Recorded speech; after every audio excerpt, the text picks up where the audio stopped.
This is a good one from Andrew Parker, and I think this is something that a lot of people will never get to experience, and you have, so you are lucky in that. But what was it like being at the Masters? I saw Rick on the 18th tee during the coverage, front row, directly behind the tee, which I remember that. Behind Jordan Spieth. Yeah, I remember seeing that picture everywhere. What was it like? Because that is something that obviously I've not been. I imagine 99% of listeners or viewers haven't been. You have been. What's it like at the Masters? It's phenomenal. It's unbelievable. So let me explain the story. So there was an opportunity for a friend and me to go out to the Masters. I paid for my ticket. I went as a proper spectator. I'll be honest, I paid through the nose because there was no tickets available, so I had to spend extra money to get there.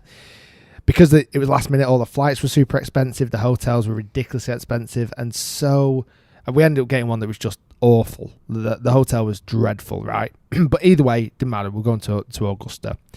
We had tickets for the Sunday. Mm-hmm. I mean, come on. If you're going to go, you got to go Sunday, right? So the Saturday, we got there a day early, and it was actually bad weather on the Saturday, so we were quite thankful we weren't going on the Saturday. This was 2017. 18. It was 18, you went. 2018. So then, and Tiger was playing. Mm-hmm. So then, on the Saturday, we actually found, I'd already pre-booked it, there's like across the road, there's Magnolia Lane, which is, I'm confused now. Isn't the area a bit dicey? No. Is it not the area outside? I'm sure no, I heard I know. It's a bit... I did. I'd heard that it wasn't particularly great, but it was a lot better than I expected it to be. You're from Bolton, so you know what it's like in the rough areas.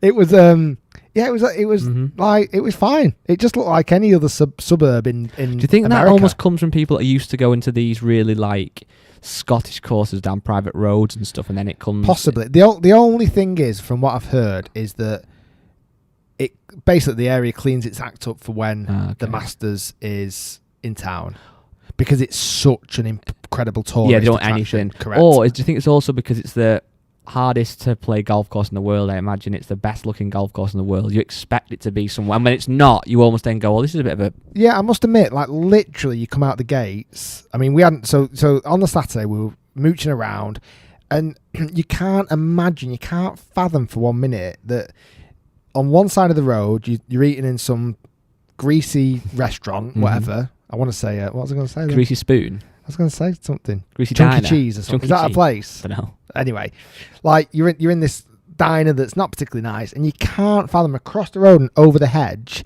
Is Augusta. is like, and literally you're on Google Maps, and you see in the golf course, you're like, literally across that corner is like the 11th green. That is like crazy. I can't get my head around how is it there. Yeah. And this is a big main road. You know what the road's like in America, dead wide, and literally there's like a gas station and a just retail park. Does that make it almost better or worse? Because part of like when you go up to St Andrews is you kind of get into this area where you can feel it all kind of coming together, and you can see bit, especially in the open, you can see some of the grandstands and whatever. Does it almost make it better that it's just there, or? I'll come to that. Okay. So Saturday we found a house where it was like you pay up front and everything all day was free. All the drinks, all the food, the TVs everywhere in every room, cigars. This is a house? It's like a house they rent out. I think they only rent it out like once a year. It's massive. It's on this road. Again, if you went on this road, it's like £1 million house after £1 million house after £1 million house. Like literally across the road from the Masters, from Augusta, right? So they rent this house out. I think it was called... Who's they, though? I don't know. Whoever owns the house. So then you just go in like a bar, but it's actually a house? It's massive. And who do you pay? The people on the door. And it's just a random house? We get a wristband. But it's not like... No, but what I mean like is... you coming around to my house. It's massive. No, house. I get that, but what I mean is it like you come in this house and there's a random person next to you that you just don't... Like you would in a bar, but it's a house? Yeah. That's mad. So there's like sofas, there's like food stations. There was a putting green in the back garden. There was like ice creams. There were women walking around serving you drinks and whatever. Bad. Like you go to the bar and everything was free. I mean, it probably cost $250 each to go into this house. Mm-hmm. So it was not, but we got there at breakfast. We left at midnight. And there's loads of TVs up with the golf on. All TVs everywhere. Obviously everyone's there because and this is only one house of maybe 5 or 6 that are doing the same thing. Like the one next door was even bigger. Like outside on our one there was a swimming pool. There was like pancakes out the back. There was all different food stations. And then where did you get your drink from if you want to The drink? bar, there was literally bars And you built. don't pay, obviously. So I think, from what I understand, even though it is a house, it's been converted into this resort place. It's like an Airbnb, do you think, in the summer people might rent I don't know. Because it didn't. Let me just try and think. It did have upstairs. It had toilets. But like the toilets were like rows of urinals. Oh, so it wasn't like a normal... Yeah, Do you get what I mean? Yeah. So anyway, it was amazing. Me and my mate literally got there at the crack of dawn, and we're drinking from like 9 o'clock in the morning till like 11 o'clock at night. We were absolutely sloshed. And literally drinking all we want, eating everything we want, having a putting green. So I have like a little putting green out the back garden. I have like a bag full of old Scotty cameras and balls, and we literally played it about 15 times. I'm not a big cigar smoker, but I'm sat outside smoking a cigar, thinking I'm all that. And literally across the way, we were watching it on the TVs. That is happening across the way. Like, it's crazy. To the point, and I'm going to flex a little bit here, Tommy Fleetwood's caddy Finno texted me because he knew I was in Augusta on the Saturday morning saying, we've got spare tickets. Do you want to come in? It was a bit rainy. I was going to his house. I kind of went, we're all right, actually. I might live to regret that, but it was horrible weather. Anyway, so that night we actually went out in Augusta. And again, it was really nice restaurants, nice bars. Like we ended up in like a sports bar and everything, dancing, playing pool, whatever. Probably got in at like maybe 1-2 o'clock in the morning and going to the Masters next day, which might have been a bit of a mistake. So we wake up a bit hungover, and we're going to the Masters. So we get there to the Masters, we park the car, and we this is now why I said, does it feel different? Because I could be anywhere in America right now. You know, I'm outside the Master. I could be anywhere in America. You go through the gates, and the gates, it's like Disneyland. It's like Disneyland for dads or kids or whoever. You know, I'm not saying for dads because that sounds like that's Vegas, isn't it? Disney for dads. Anyway, you go into these grand gates, and the security gate, it is like a Disney type experience. Like the gates, it's not like St Andrews where it's a tent. Do you know what I mean? Yeah. This is built for this occasion. Everything's streamlined. You get a map, you get your ticket, you're going down to the front desk, you're getting zapped in, you're getting searched, you can't take any cameras, you can't take your phone. So where do you put your phone? They have lockups. And you get like a key? Yeah. I didn't do that actually. I didn't even take my phone. I left it in the hotel. So what happens if you went in and you took a picture? Get kicked out? Get kicked out. So I saw people getting kicked out. But why don't you just go in, have the day, and then just before they're done, get a picture, and then if you get kicked out, you get kicked out.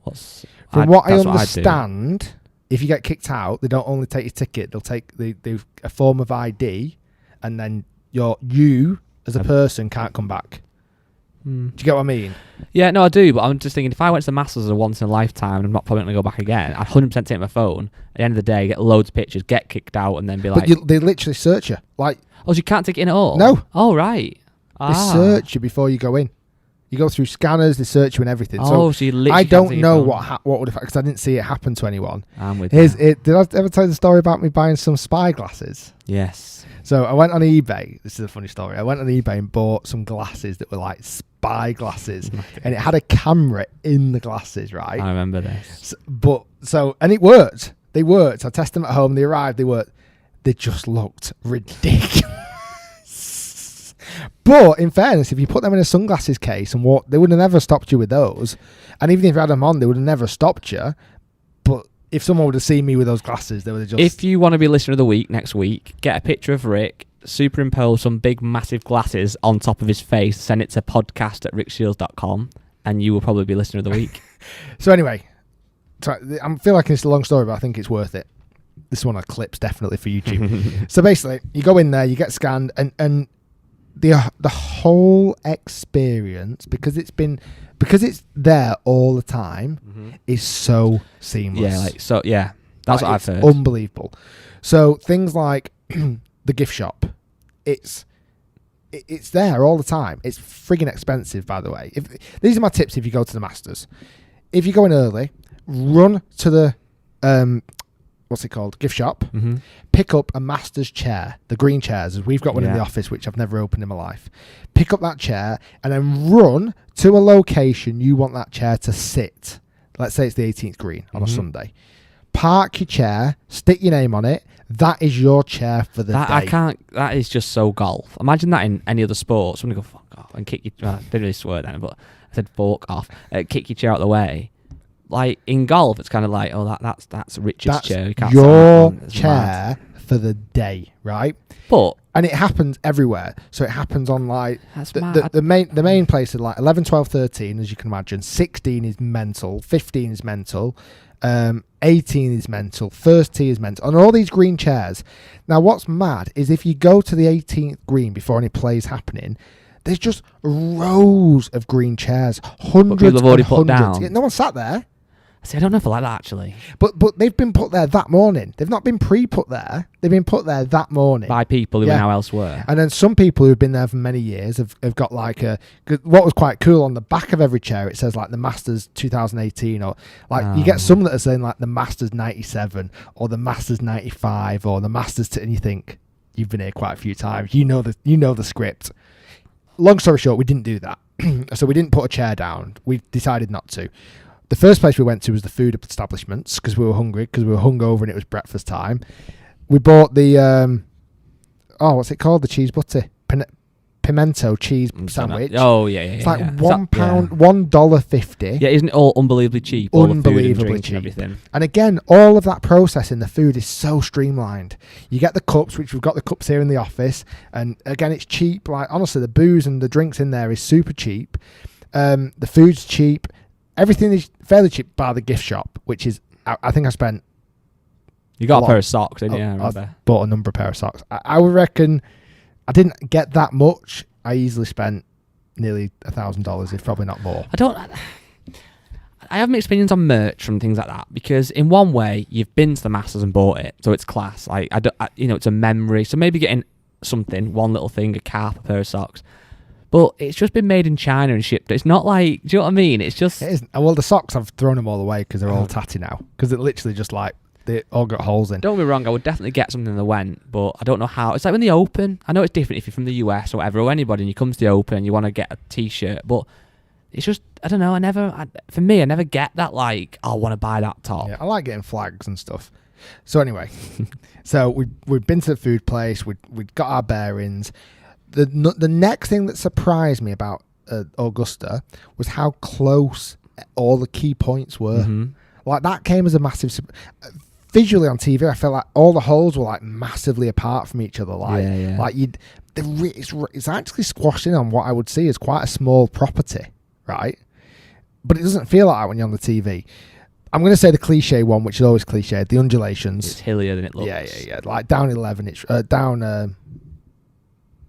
I'm knowing the 10. holes. Down 10, the par 5 left where Bubba won it with the hook shot out of the tree. The big dog leg sweep, massively downhill. It's ridiculous.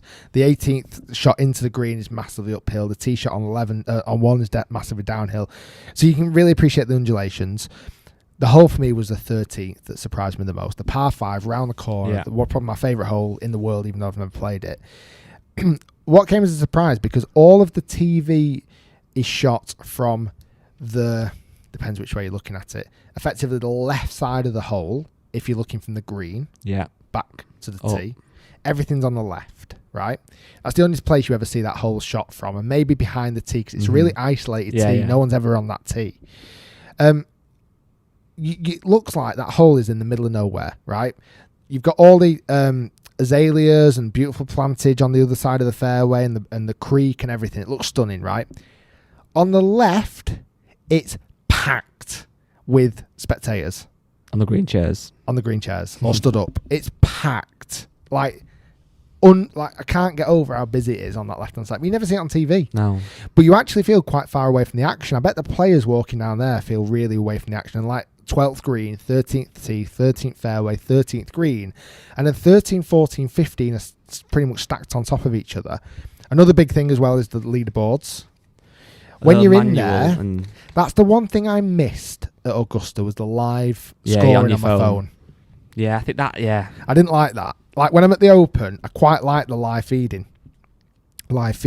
However, when somebody does start to make a charge and it comes up on the leaderboard, the crowds go as wild as if they've just made them see the... They've seen it happen live. Correct. Which is actually quite nice. Okay, coming back. This is quite a long story. Andrew Parker asked what the Masters was like. Thought it'd be good. Yeah, it's good. If you ever get the chance to go, make sure you take it. He's actually... you found out I was to Rick Shiels' smoking memoirs. cigars and getting hammered. So then coming up to this point that you mentioned, I was on the 18th hole, right? Jordan Spieth was making a charge on the last day, right? Patrick Reed was leading. No one really wanted Patrick Reed to win, so everyone wanted Jordan Spieth or Ricky Fowler to win. So me and my mate got right behind the 18th tee, prime location, and Spieth was killing it at the time. He was absolutely killing the game of golf, right? So on the 18th tee, and it's such a daunting tee shot, like outrageously daunting. Dogleg to the right, the trees narrowing so much, it's unbelievable. And there's a branch sticking out on the left-hand side. Anyway, Spieth stands up there, and he's actually... I saw him on the Saturday hit it miles left when I was hammered in that bar. Sunday, there's a branch just sticking out on the left, right? It hits this little cut. It's going to cut, a healy little cut. It hits the branch that is sticking out, and the ball just literally dropped and plummeted. And that was the end of his Masters. It's the only shot I saw of Jordan Spieth. I'm there, stood behind him, like... And literally, it gets shown loads on the footage, because that's really when he... He didn't lose the Masters there, not like when he lost it on the 12th, but he kind of he was in contention. I feel like, I'm not sure if that's... People are going to be driving along going, that was absolutely fantastic, that. Like, they've really enjoyed every second. Or they're going to be like, that's like when your mate has his best round of golf ever. And he goes, right, let me talk. So on the first, I thinned a 3 iron. And then I hit a 3/4 6 the right side of the green. Did I not tell you who I sat next to on the plane?